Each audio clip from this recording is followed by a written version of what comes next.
Hello students, I am Sonam Sharma, faculty of Sri Nursing College, Sahdol. Today's video will be from environmental hygiene. My topic is water pollution. So what is water pollution? It means contaminated water is called water pollution. Contents are introduction, definition of water pollution, causes of water pollution, effects of water pollution and measures of controls. Next, firstly, introduction. So water is a precious resource and without it life is not possible on earth. It means water is an important source for human beings, every human beings. Without it can't possible life on the earth.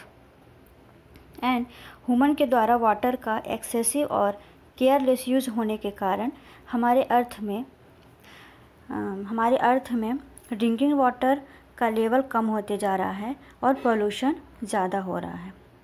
ऐसे बहुत सारे causes हैं जिसके द्वारा water pollution होता है और इसका जो इफ़ेक्ट है लिविंग और नॉन लिविंग में बहुत ही ज़्यादा देखा गया है। Definition of water pollution. So water pollution can be defined as presence of solid, liquid or gases. Contaminants is such concentration that may alter the quality of water. So water में presence contaminated form में solid, liquid and gases की जो सांद्रता है कुछ इतना ज़्यादा effective होता है कि ये वाटर की क्वालिटी को ही चेंज कर देता है। इस कदर चेंज कर देता है कि वाटर फिर वाटर का हम यूज़ सही मात्रा में नहीं कर पाते हैं, चाहे वो ड्रिंकिंग का हो या फिर अदर यूज़फुल, यूज़फुल नहीं हो पाता है। Next, causes of water pollution. इसमें फर्स्ट नंबर है domestic waste, second sewage waste, third solid waste, fourth industrial waste, fifth acid rain, six oil industry, seven aquatic plant. First thing domestic waste. Domestic waste means घरेलू कचरा। आप सभी जानते हैं कि कैसे जो घर से निकला हुआ कचरा है उसको कुछ लोग बाहर फेंक देते हैं या फिर कुछ लोग ऐसे नदियों के किनारे जा कर के इसको इकट्ठा करके फेंक देते हैं, जिससे क्या होता है कि इन्फेक्शन तो फैलता ही है, इसके अलावा एयर पोल्यूशन भी होता है और वाटर पोल्यूशन भी होता है। अब स्क्रीन पे देख सकते हैं कि कैसे अलग अलग जगह का कचरा इकट्ठा होकर के कैसे नदी के किनारे डाला जा रहा है। ठीक है, डोमेस्टिक वेस्ट मतलब घरेलू कचरा। Next sewage waste. आप देख ही रहे होंगे किस तरह से इसको जगह जगह से जो नालियों का पानी है वो इकट्ठा करके कैसे ये नदियों में इसको ड्रेन किया जा रहा है।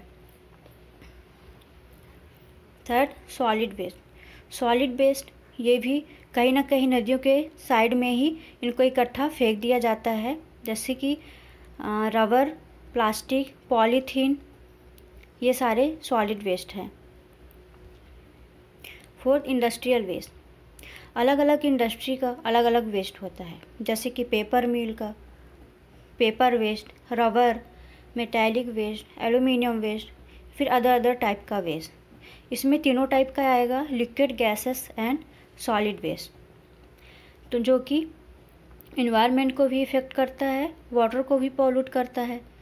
ठीक है। Fifth causes acid rain. Acid rain means जो इंडस्ट्री से निकलने वाला जो गैसेस है या फिर मोटर के थ्रू जो गैस निकलता है उसमें क्या होता है नाइट्रोजन या फिर सल्फ़र, एंड रेन के टाइम में पानी पे मिल करके सल्फ़र पानी के साथ मिल करके क्या बनाएगा, सल्फ़र डाइऑक्साइड, जिसको हम बोलेंगे सल्फ्यूरिक एसिड, एंड नाइट्रोजन पानी के साथ मिल करके क्या बनाएगा, नाइट्रिक ऑक्साइड, जिसको हम बोलेंगे नाइट्रिक एसिड। ठीक है। तो जब रेन होगा तो ये इंक्लूड हो करके एसिड के फॉर्म में इंक्लूड हो करके कहाँ आ जाएगा, ग्राउंड में आ जाएगा, ग्राउंड वाटर में मिक्स हो जाएगा। ठीक है, जिसको हम बोलेंगे acid rain. Six is oil industry. आप देख पा रहे होंगे स्क्रीन पे कि किस तरह से ऑयल इंडस्ट्री में कैसे पानी को इन्फेक्ट करेगा एंड इन्वायरमेंट को भी इन्फेक्ट कर ही रहा है ना। Aquatic plant, 5th number aquatic plant. इसमें क्या है कि नदियों के जस्ट साइड में जहाँ पे नमी रहती है वहाँ बहुत सारे प्लांट्स के ग्रोथ हो जाते हैं, ठीक है। तो ये क्या करते हैं कि जो वाटर में न्यूट्रिएंट्स होता है या फिर मिनरल्स होता है जो वाटर में, वो सारे न्यूट्रिएंट्स एंड मिनरल्स को ये एब्जॉर्ब कर लेते हैं, खुद के लिए ये यूज कर लेते हैं, जिससे क्या होता है कि वाटर का क्वालिटी एकदम से लो हो जाता है, ठीक है। एंड रिलीजियस मीन्स आप जानते ही हैं, रिलीजियस प्लेस में इतनी बड़ी मात्रा में सारे लोग इकट्ठे होते हैं, तो ये वाटर को खुद से पोल्यूशन तो कर ही रहे हैं। इसके अलावा भी जैसे कि दीपदान हो गया, माला अर्पण हो गया, इसी वजह से भी जो वाटर है वो पोल्यूशन हो रहा है। जैसे कि दीपदान में दिए जल रहे हैं वो तो ठीक है, लेकिन उससे जो गिरने वाला तेल है ना, ऑयल है, वो तो पूरी तरह से पॉल्यूट कर रहा है ना नदी को। या फिर जो फ्लावर्स या फिर माला अर्पण वगैरह करते हैं वो भी नदी में इकट्ठा हो जाता है साइड में, फिर पूरी तरह से वो ख़राब हो जाएगा और ये भी नदी को पॉल्यूट करेगा। ऊपर से ये जो स्नान दान होता है इससे तो हो ही रहा है water pollution. Next, effect of water pollution. जब पानी पूरी तरह से इन्फेक्टेड हो जाता है तब लिविंग एंड नॉन लिविंग को कैसे इफ़ेक्ट करता है। जैसे हम फर्स्ट थिंग देख सकते हैं कि डेथ ऑफ एक्वेटिक ऑर्गेनिज्म, है ना। रिवर में, वाटर में रहने वाले, नदियों में रहने वाले जो एनिमल्स हैं या फिर फूड सी है, उसको कैसे इफ़ेक्ट हो रहा है। Second, river are change into dustbin. जब बहुत ज़्यादा पोल्यूशन हो जाएगा नदी में तो कैसे वो नदी नहीं रह जाएगी, क्या हो जाएगा, डस्टबिन बन जाएगा, क्योंकि कचरे का मात्रा जो है वहाँ पे ज़्यादा हो गया है और पानी बहुत कम हो रहा है। Third, shortage of drinking water. जब ज़्यादा मात्रा में पानी पोल्यूट हो जाएगा तो क्या ड्रिंकिंग वाटर मतलब पीने का पानी मिल पाएगा क्या, नहीं ना। तो shortage of drinking water.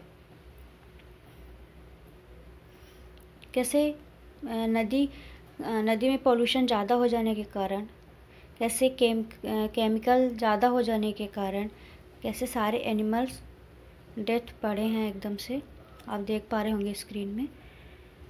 Next, कैसे हम कंट्रोल कर सकते हैं वाटर पोल्यूशन को। सो फर्स्ट नंबर है stabilization of ecosystem. Under sub heading, reduction of waste at source, burning of organic waste, fish management, proper use of water का proper use करके हम वाटर पोल्यूशन को रोक सकते हैं। फिश मैनेजमेंट, जैसे कि आप जानते ही होंगे या फिर कहीं से सुने होंगे कि जो फिश है वो कहीं ना कहीं वाटर को क्लीन करता है, कुछ ऑर्गेनिज्म को वो खुद खा जाता है, ख़त्म कर देता है, जिससे कुछ हद तक, कुछ मात्रा में ये वाटर को क्लीन करता है। अगर वो केमिकल नहीं है तो ओनली माइक्रो ऑर्गेनिज्म है, उसको किल कर देता है। लेकिन अगर वाटर केमिकल फ्री है तो ठीक है, अगर उसमें केमिकल इंक्लूड है तो फिर क्या होगा, ऑलरेडी फिश भी डेथ हो जाएगा। एंड बर्निंग के थ्रू हम कैसे ऑर्गेनिक वेस्ट को मतलब ऑर्गेनिक जो वेस्ट है, जैसे इंडस्ट्री से निकलने वाला जो वेस्ट मटेरियल है, उसको हम बर्निंग के थ्रू ख़त्म कर सकते हैं, ना कि वाटर में ड्रेन करके। और क्या है, जो घर का कचरा होता है, आप जानते होंगे कि उसको रीयूज किया जा सकता है। घर के कचरे को एक खाद के रूप में रीयूज किया जा सकता है, तो ऐसे करके भी air pollution and water pollution को बचाया जा सकता है। सेकेंड है सीवेज ट्रीटमेंट प्लांट्स। कैसे हम सीवेज ट्रीटमेंट प्लांट्स के थ्रू कैसे हम फिल्टर करके वाटर को और एक फ्रेश वाटर के रूप में हम नदी में ड्रेन करा सकते हैं। जैसे वाटर को एक रो के रूप में हम इसको कलेक्ट करेंगे, सारे इन्फेक्टेड वाटर को, पॉल्यूट वाटर को, ठीक है। फिर इसके बाद क्या होगा, फर्स्ट स्टेप ऑफ फिल्ट्रेशन, जिसमें क्या है कि कुछ बड़े पदार्थ जो हैं, सारे बड़े मात्रा में जो वेस्ट हैं, इसमें से वो फिल्टर होगा, जैसे कि tree leaves, tree branches, fishes या फिर वीड्स, इससे क्या होंगे, फ़िल्टर हो जाएंगे। जैसे कि आप यहाँ पे देख ही पा रहे होंगे कि कितना सारा कचरा फ़िल्टर हो गया है इसमें, ठीक है। Next sedimentation. सेडिमेंटेशन में क्या होगा, एक चैम्बर बनाया जाएगा, जैसे आप देख पा रहे होंगे स्क्रीन पे एक चैम्बर बनाया गया है, इसमें वाटर को कलेक्ट किया गया है। इससे क्या होगा कि जो छोटे छोटे वेस्ट होंगे, डस्ट पार्टिकल होंगे, वो क्या होगा, तल में एकदम से जम जाएगा, ठीक है। घर में भी आप देखे होंगे कि जब हम पानी कहीं रख देते हैं और पानी भी थोड़ा सा भी डस्ट है या फिर कुछ भी है, तो वो क्या होगा, तल में एकदम से जम जाता है। सेम एज इसमें सेडिमेंटेशन प्रोसेस है, इसमें चैम्बर बनाया गया है, पानी को कलेक्ट किया गया है, तो उसका जो डस्ट मटेरियल होगा वो नीचे जम जाएगा, फिर इसको धीरे धीरे करके फ्लो कराया जाएगा नदियों में। नेक्स्ट है स्प्रे।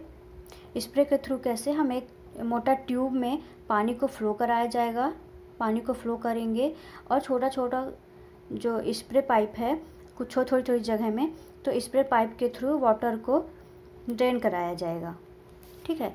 तो इससे क्या होगा कि सारे डस्ट पार्टिकल या फिर जो भी वेस्ट मटेरियल है वो तो ये जो माइन्यूट ट्यूब है इसमें तो आ नहीं पाएगा, इसमें सिर्फ वाटर ही फिल्टर होकर के आ पाएगा, और जितने भी वेस्ट मटेरियल है वो आगे फ्लो होता जाएगा।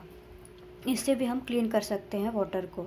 और जितने भी टेक्निक्स हैं क्लीन करने का वाटर को, फिल्टर करने का वाटर को, तो उस टेक्निक को यूज करके हम